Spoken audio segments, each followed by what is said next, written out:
आज के टाइम की बात करें हम तो कंपटीशन गेम्स और स्पोर्ट्स के फील्ड में बहुत बढ़ चुका है। इसलिए हर स्पोर्ट्स पर्सन चाहता है कि वो अपनी परफॉर्मेंस को इंक्रीज कर सके। इसी कारण जो फिजिकल ट्रेनर्स, कोचेस और जितने भी टीचिंग पर्सन है, टीचर्स है, वो सारी बहुत कोशिश करते हैं कि वो स्पोर्ट्स पर्सन की परफॉर्मेंस को इन्हेंस कर सके या फिर इंक्रीज कर सके। अब उनकी परफॉर्मेंस मेनली 3 चीज़ों पर डिपेंड करती है। एक तो होता है स्पोर्ट बायोमैकेनिक्स, दूसरा स्पोर्ट साइकोलॉजी और तीसरा स्पोर्ट फिजियोलॉजी। हम 2 चीजें तो पढ़ चुके हैं, स्पोर्ट फिजियोलॉजी और स्पोर्ट बायोमैकेनिक्स। अब बात करते हैं स्पोर्ट्स साइकोलॉजी। साइकोलॉजी क्या होता है? यूजुअली साइकोलॉजी का मतलब होता है स्टडी ऑफ माइंड या फिर और देखें तो स्टडी ऑफ बिहेवियर। पर्सन का स्टडी ऑफ बिहेवियर पता लगाने से हम उसकी परफॉर्मेंस को इंक्रीज कर सकते हैं। कैसे? क्योंकि जैसे ही उनके बिहेवियर के बारे में पता चलेगा तो उससे रिलेटेड सारी चीजें लाइक एंजाइटी मैनेजमेंट, स्ट्रेस, जितनी भी सारी चीजें, लर्निंग कैपेसिटी, उन सब चीजों के बारे में भी पता चल जाएगा।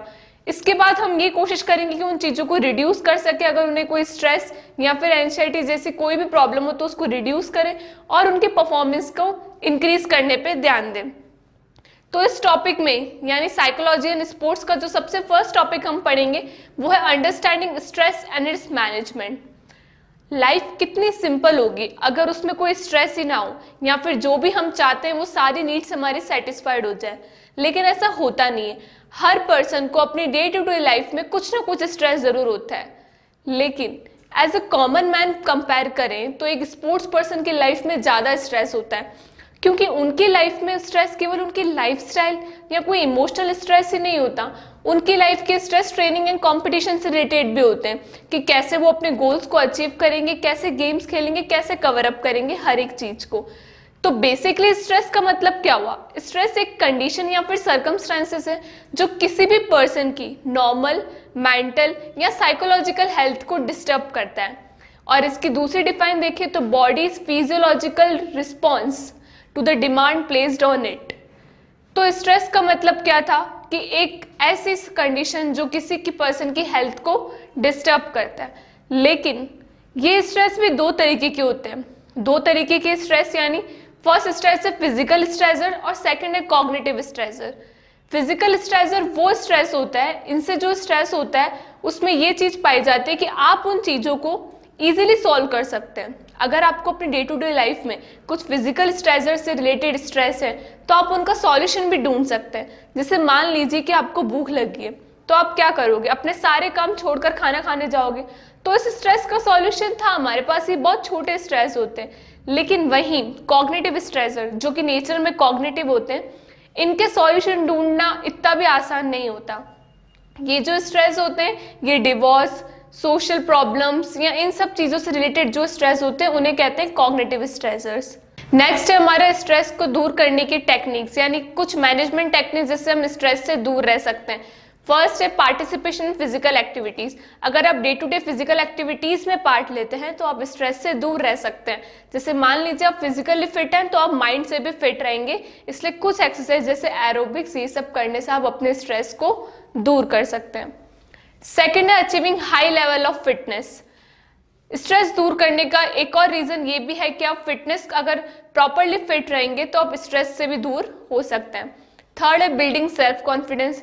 जब भी आप अंडर स्ट्रेस है तो ट्राई कीजिए कि आपके बॉडी के अंदर आप कॉन्फिडेंस बिल्डअप करने की कोशिश कीजिए। फोर्थ है रिलैक्सेशन टेक्निक्स। कुछ टेक्निक्स ऐसी है जो आपके बॉडी और अपने माइंड को रिलैक्स करती है, like yoga, meditation, laughter therapy, deep breathing या कुछ ऐसे एक्सरसाइज जिससे आपकी बॉडी रिलैक्स रहे। ऐसे करने से भी आप स्ट्रेस से दूर हो सकते हैं। नेक्स्ट है डेवलपिंग हॉबीज। स्ट्रेस के टाइम पे अगर आप अपनी हॉबीज को पूरा करें like watching TV, swimming, novels को पढ़ना या जिससे भी आपका माइंड थोड़ा डाइवर्ट होता वो सब चीजें भी कर सकते हैं। नेक्स्ट है do not think stressful thoughts. कुछ ऐसे स्ट्रेसफुल थॉट जो आपको और ज़्यादा परेशानी देते हैं उन चीज़ों के बारे में ना सोचें, उनसे दूर रहें। नेक्स्ट है स्टे कूल एंड कॉन्फिडेंट। आप कूल एंड कॉन्फिडेंट रहेंगे अगर स्ट्रेस के टाइम पे तब भी आप उन सब चीज़ों से दूर हो सकते हैं। नेक्स्ट है cognitive changes in changing perception of people. बहुत से लोगों के डिफरेंट परसेप्शंस होते हैं। बेटर है कि जब भी आपको स्ट्रेस हो तो उससे डरकर भागे नहीं, उन सिचुएशंस का सामना करने की कोशिश करें। अगर आप अपने स्ट्रेस को फेस करते हैं तो आप उनसे दूर हो सकते हैं। नेक्स्ट है कॉपिंग स्ट्रेटजीज। ये भी दो तरीके की होती है। फर्स्ट है प्रॉब्लम फोकस स्ट्रेटजीज और सेकंड है इमोशनल फोकस स्ट्रेटजीज। पहले बात करेंगे प्रॉब्लम फोकस स्ट्रेटजीज की।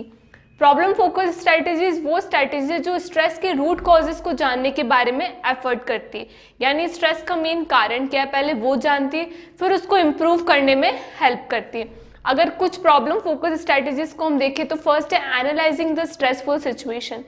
आपको जो भी स्ट्रेस है, आप जिस भी स्ट्रेसफुल सिचुएशन में हैं, सबसे पहले उसको एनालाइज करने की कोशिश कीजिए, उसके बाद उसका कारण जानने की कोशिश कीजिए। सेकेंड पॉइंट है हमारा टॉक टू योर कोचेस या टीचर्स। डायरेक्टली अगर आपको कोई स्ट्रेस है तो उसके बारे में सोचे ना, सीधा जाके अपने कोचेस या टीचर से बात कर ले, हो सकता है कि आपकी सिचुएशन दूर हो जाए। थर्ड है नो योर लिमिट्स। अपने लिमिट्स को पहचानना। अगर कोई ऐसी स्ट्रेसफुल सिचुएशंस है जिसको आप कंटिन्यूसली सॉल्व करने की कोशिश करें लेकिन फिर भी वो चेंज नहीं हो रही है, तो आप ऐसा ना कीजिए। सबसे पहले अपने लिमिट्स जानिए कि आपकी लिमिट्स, आपकी कैपेबिलिटीज कितनी है उस चीज को, उस सिचुएशंस को सॉल्व करने की, और उस अकॉर्डिंग उसको एनालाइज कीजिए। नेक्स्ट वन है stop worrying about the stressful situation which can not change. ऐसी स्ट्रेसफुल सिचुएशन जो आप चेंज नहीं कर सकते, आप जानते हैं, तो उस पर कंटिन्यूशन एफर्ट ना करो और उसके बारे में ज़्यादा ना सोचे। एक्सेप्ट कर लीजिए कि इन सिचुएशंस को हम चेंज नहीं कर सकते। नेक्स्ट वन है build up self confidence. Main important thing है कि अपने अंदर कॉन्फिडेंस बिल्डअप करना। अगर आपको कोई स्ट्रेस है तो आप खुद की वैल्यू कीजिए, आप अपने अंदर एक सेल्फ कॉन्फिडेंस बिल्डअप कीजिए, तो आपको ऐसे कोई प्रॉब्लम फेस करनी नहीं पड़ेगी। नेक्स्ट वन है रीसेट योर गोल। पहले तो आप ये पता लगाइए कि आपका गोल अचीवेबल है भी कि नहीं है। अगर आप अपने गोल को अचीव कर ही नहीं सकते तो ट्राई कीजिए कि आप उसको फिर से बनाओ। ऐसा गोल बनाइए जिससे आप अचीव कर सकते हैं, ताकि आप ज़्यादा इन चीज़ों के बारे में सोचे ना। और लास्ट वन है improve physical fitness. Physically fit रहोगे तो आपका माइंड भी फिट रहेगा और आपको स्ट्रेस रिलेटेड कोई भी प्रॉब्लम नहीं होगी। प्रॉब्लम फोकस के बाद आता है इमोशनल फोकस। जैसे हमने दो स्ट्रैटेजीज पढ़ी थी, तो हमारी सेकंड है इमोशनल फोकस स्ट्रैटेजीज। ये स्ट्रैटेजीज जब भी स्ट्रेस में कोई नेगेटिव रिस्पॉन्स आने की कोशिश करते हैं उनको दूर करने के काम आती है। लाइक हमारा fear, anxiety, depression, stress, frustration या हमारी फीलिंग्स को कोप अप करने में ये वाली स्ट्रैटेजीज काम में ली जाती है। अगर हम इसकी फर्स्ट स्ट्रैटेजीज की बात करें, first strategy Daniel of reality, यानी रियलिटी से दूर रहना। जब भी कोई ऐसे स्ट्रेसफुल सिचुएशन आती है तो उसको मैनेज करने के लिए कुछ पर्सन अपने रियलिटी से दूर हो जाते हैं, और सही भी है। अगर रियलिटी को फेस करेंगे तो उनको डर का सामना भी करना पड़ेगा, तो इसलिए वो उस चीज से दूर रहने की कोशिश करते हैं। सेकेंड है ब्लेम। कई बार तो क्या होता है कि जब भी कोई ऐसी स्ट्रेसफुल सिचुएशंस आती है, पर्सन खुद को ब्लेम करने लग जाता है। इससे उसको थोड़ा सेटिस्फेक्शन मिलता है, या फिर सामने वाले को ब्लेम करेगा अपनी प्रॉब्लम्स के लिए, या फिर अगर वो किसी कंपटीशन में अच्छी तरीके से पार्ट नहीं ले पाया या परफॉर्म नहीं कर पाया तो वो एनवायरमेंट को भी ब्लेम करने लग जाते हैं। थर्ड है went out of emotions. Went out of emotions मतलब अपनी प्रॉब्लम्स को दूसरों से शेयर करना। अच्छी बात है, अगर आप ऐसे स्ट्रेसफुल सिचुएशन में अपनी खुद के स्ट्रेस को अगर सामने वाले से शेयर करते हो तो ये बहुत अच्छा लगता है। उस टाइम पे सामने वाले को भी अच्छा लगता है कि कोई इंसान हमसे अपनी प्रॉब्लम्स को शेयर कर रहा है। नेक्स्ट है praying for guidance and strength. ये इंडिविजुअल के फेथ और बिलीफ पे डिपेंड करता है कि जब भी आपको कोई स्ट्रेस हो तो आप ये प्रे करते कि हमें स्ट्रेंथ दो या हमें इन स्ट्रेस से बाहर निकालो, तो ये सब उनके फेथ पे डिपेंड करता है। नेक्स्ट है क्राइंग। क्राइंग बहुत ही बेस्ट टेक्निक है, इमोशनल बेस्ट टेक्निक जो अपने स्ट्रेस को दूर कर सके।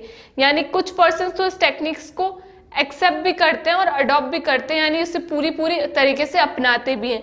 वो लोग क्या करते हैं, जब भी उन्हें कुछ स्ट्रेस होता है तो वो उस सिचुएशन में रोने लग जाते हैं, जिससे उनके मन को थोड़ा हल्का फील हो।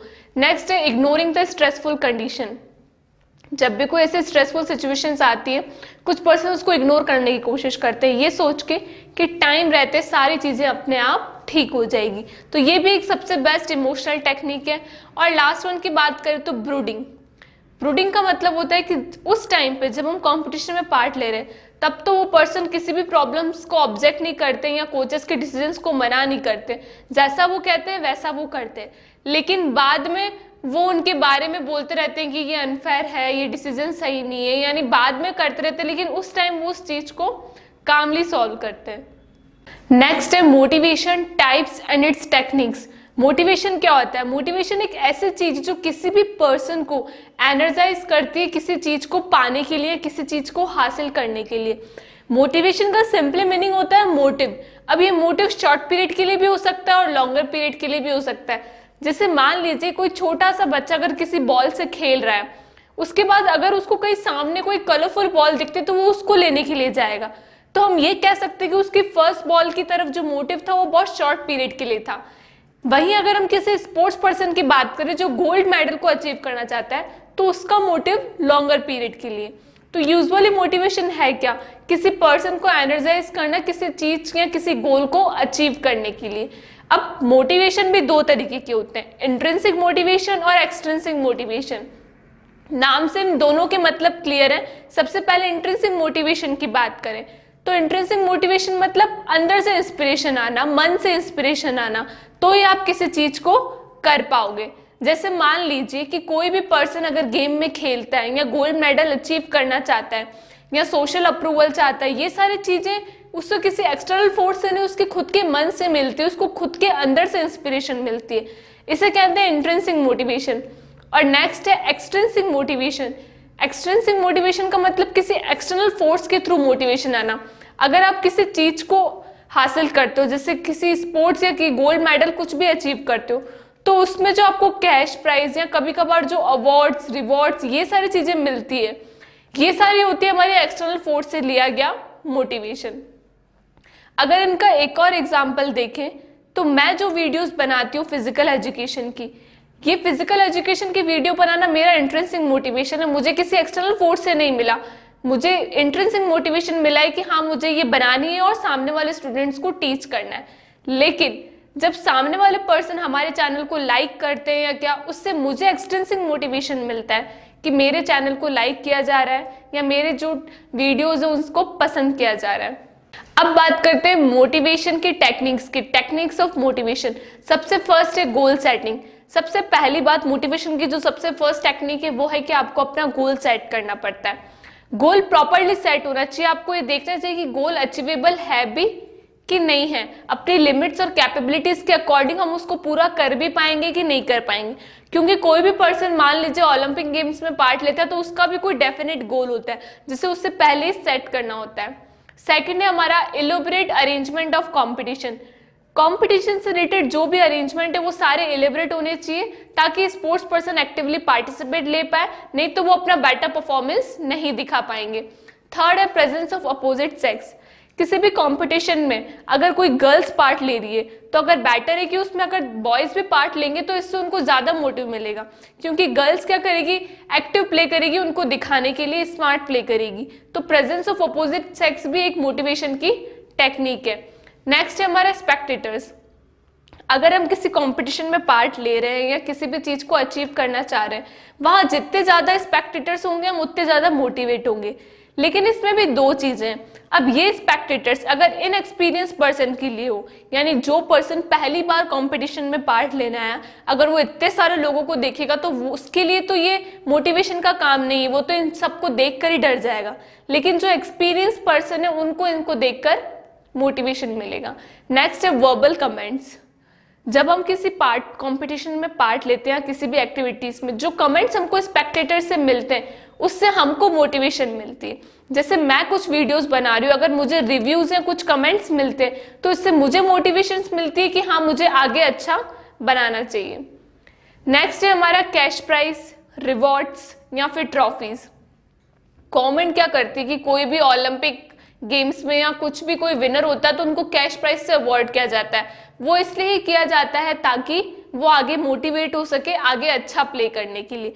तो इन सब से भी ये जैसे एक्सट्रिंसिक मोटिवेशंस होते हैं, कैश प्राइजेस, ये सब क्या है हमारे एक्सट्रिंसिक मोटिवेशन, जिससे भी हमको आगे बढ़ने की एनर्जी मिलती है और आगे बढ़ने को मोटिवेशन मिलता है। नेक्स्ट हमारा है मोटिवेशनल म्यूजिक। ट्रेनिंग या कंपटीशन में पार्ट लेने से पहले बेटर है कि आप किसी मोटिवेशनल म्यूजिक को सुने। कुछ स्लो भी हो सकते हैं, कुछ फास्ट भी हो सकते हैं। ऐसे म्यूजिक को सुनने के लिए अगर आप ये सुनते हैं तो आप अच्छे से पार्ट ले पाएंगे। नेक्स्ट है हमारा पॉजिटिव एटीट्यूड। ट्रेनर्स, कोचेस या जो भी इंडिविजुअल्स के कोचेस, टीचर्स जो भी हैं, वो सब लोग ये पूरी कोशिश करते हैं कि उनके अंदर पॉजिटिव एटीट्यूड हो, इंडिविजुअल जो पार्ट लेने जा रहा है उसका जो नेचर है वो पॉजिटिव और नेगेटिव बिहेवियर ना हो। उनको ये वो एहसास दिलाते हैं कि आप भी कर सकते हो, आप भी इन चीज़ों को अचीव कर सकते हो। तो किसी भी कंपटीशन में पार्ट लेने से पहले पॉजिटिव एटीट्यूड भी ज़रूरी है। और लास्ट वन है सेल्फ टॉक, खुद से बातें करना। अगर आपको किसी चीज़ का स्ट्रेस है या आप थोड़े मोटिवेटेड नहीं हो तो बेटर है कि आप खुद से बातें करना शुरू हो जाओ, आप खुद के अंदर कॉन्फिडेंस बिल्डअप करो, तो इससे भी आपको मोटिवेशन मिलेगा। अब बात करते हैं aggression and types of aggression की। अग्रेशन क्या होता है? अग्रेशन एक ऐसे काइंड का बिहेवियर होता है जिसके कारण कोई भी पर्सन खुद को या अपने अपोजिट पर्सन को या फिर एनवायरमेंट को फिजिकली और साइकोलॉजिकली हार्म करने की कोशिश करता है, उनको मेंटली और फिजिकली हर्ट करने की कोशिश करता है, इंजर्ड करने की कोशिश करता है। लेकिन स्पोर्ट्स की फील्ड में कुछ स्पोर्ट्स पर्सन तो ये भी मानते हैं कि अग्रेशन से परफॉर्मेंस भी इंक्रीज होती है। कैसे? क्योंकि स्पोर्ट्स कंपटीशन में अग्रेशन कैसे निकलता है? फ्रस्ट्रेशन के थ्रू। अगर कोई स्पोर्ट्स पर्सन फ्रस्ट्रेट हो रहा हो क्योंकि उसको उसका गोल अचीव नहीं हो पा रहा, जिसके कारण उसका अग्रेशन निकलता है और उसके कारण वो अपने गोल को अचीव कर भी लेता है। तो स्पोर्ट्स के फील्ड में अग्रेशन को कई बार पॉजिटिव भी लिया गया है। अब एक्चुअली अग्रेशन का मतलब क्या होता है? Aggression is a behavior with a goal harming or injuring another, being motivated to avoid such treatment.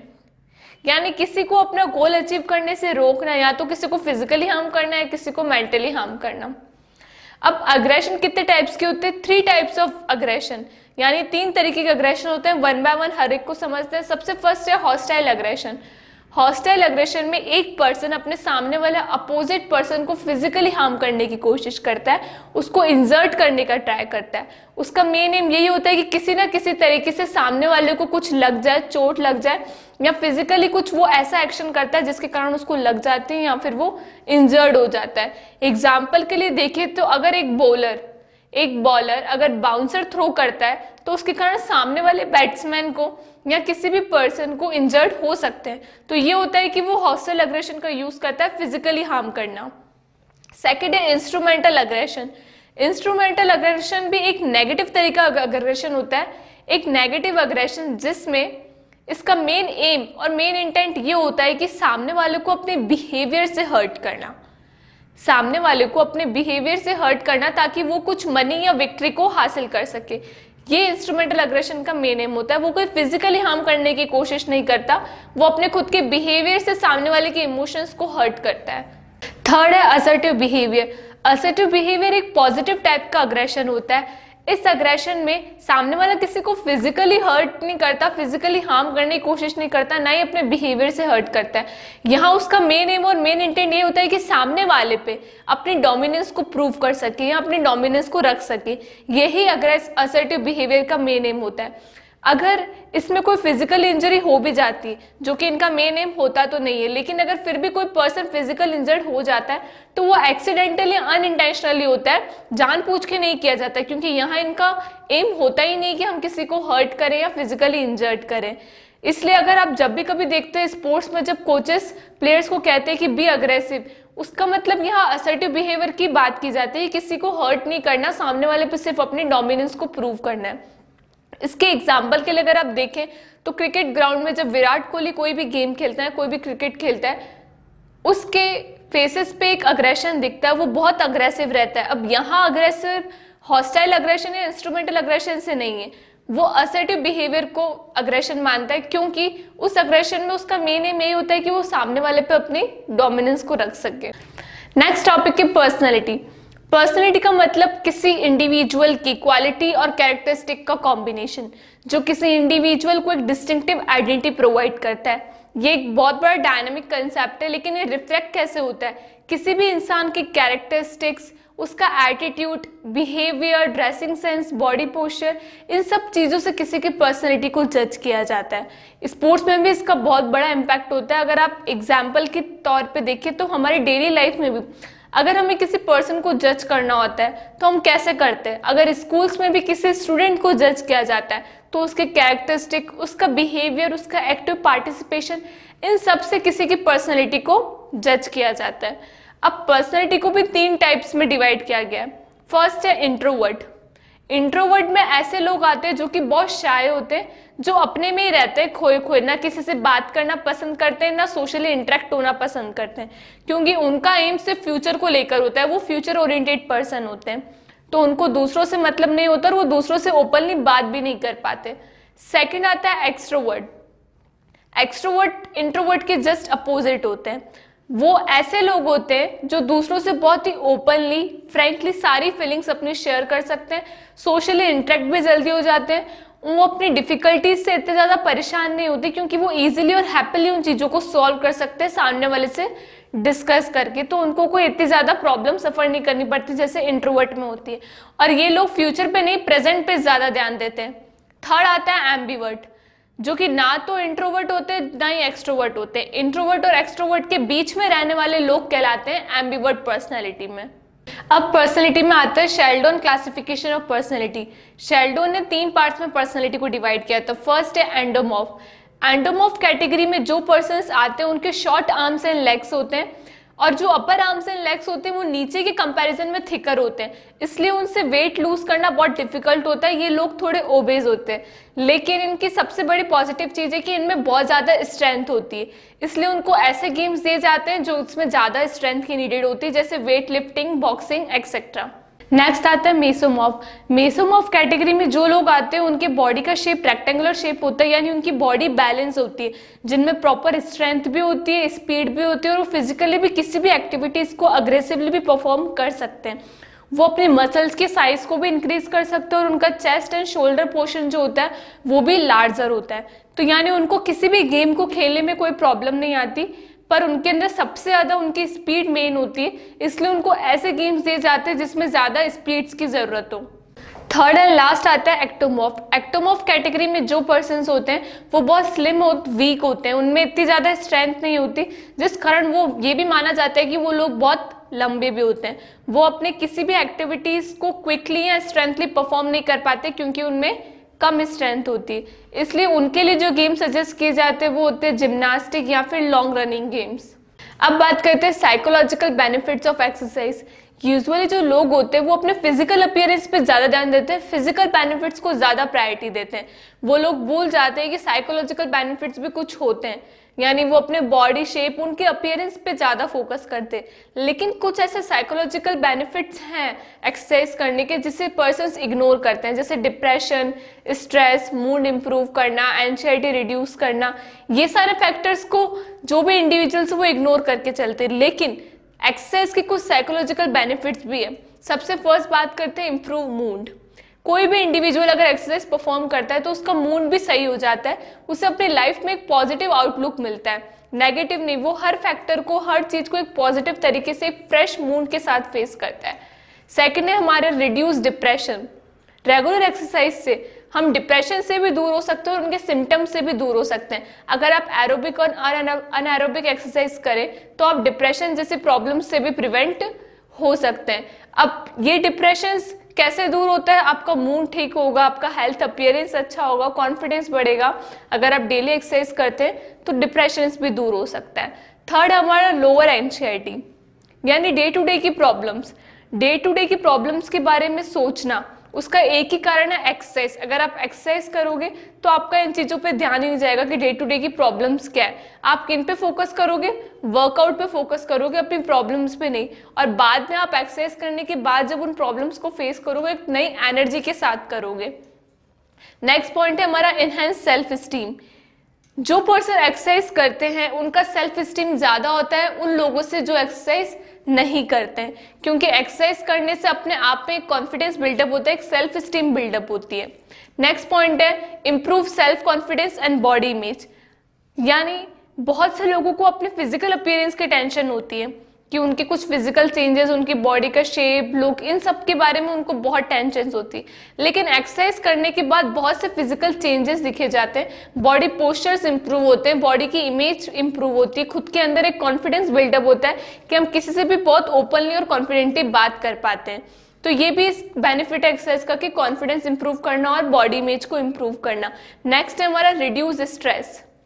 जैसे हमने डिप्रेशन की बात करी वैसे सेम कैसे स्ट्रेस का, जैसे जैसे आप एक्सरसाइज करोगे आपको स्ट्रेस को मैनेज करना सीख जाओगे, आपको कोई इतनी ज्यादा टेंशन नहीं होगी। जब भी माइंड में कोई स्ट्रेस हो आप एक्सरसाइज कीजिए, आपको बहुत ज्यादा पॉजिटिव एनर्जी मिलेगी उन स्ट्रेस को हैंडल करने की।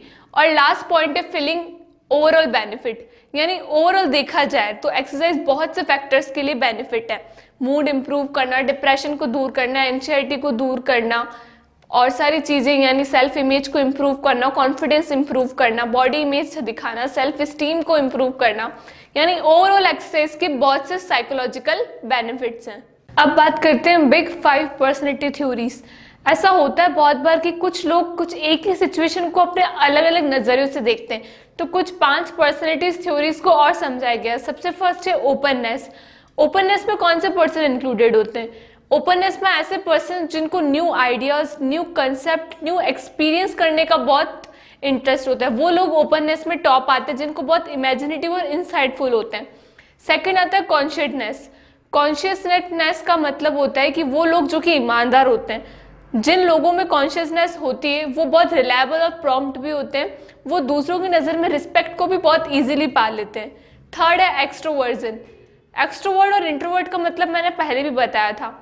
एक्सट्रोवर्जन मतलब वो लोग जिनको बाहर से एनर्जी मिलती है, जो दूसरे लोगों से इंटरेक्ट होकर एनर्जी को गेन करते हैं। वहीं इंट्रोवर्टर्स क्या होता है, जिनको खुद के अंदर से एनर्जी मिलती है। नेक्स्ट है हमारा एग्रीलेबलनेस।